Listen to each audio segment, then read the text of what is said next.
दत्तवाड मतदारसंघात काळ्या धंद्याविरोधात जनभावना व्यक्त, मतदार झाला जागृत. दत्तवाड जिल्हा परिषद मतदारसंघात निवडणूक प्रक्रियेच्या पार्श्वभूमीवर नेतृत्वाच्या स्वरूपाबाबत गंभीर चर्चा सुरू झाली आहे.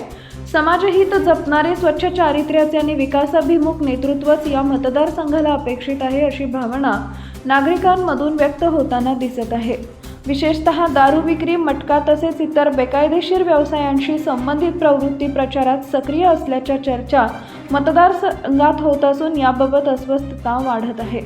मतदारसंघात बाह्य देखावा महत्त्वाचा नसून प्रत्यक्ष आचार विचार आणि समाजाशी बांधिलकी महत्त्वाची आहे, असे मत अनेक जागरूक नागरिक व्यक्त करत आहेत. धमकी, शिवीगाळ किंवा दबावाच्या राजकारणाला आता स्थान नसावे, अशी स्पष्ट भूमिका जनतेकडून मांडली जाते. त्यामुळे हा मतदारसंघ पुन्हा एकदा मूल्याधिष्ठित आणि नैतिक राजकारणाच्या दिशेनं वाटचाल करत असल्याचं चित्र आहे. राष्ट्रपिता महात्मा गांधी यांच्या सत्य, अहिंसा आणि स्वच्छ सार्वजनिक जीवनाच्या विचारांची आठवण या निमित्तानं पुन्हा चर्चेत आली आहे.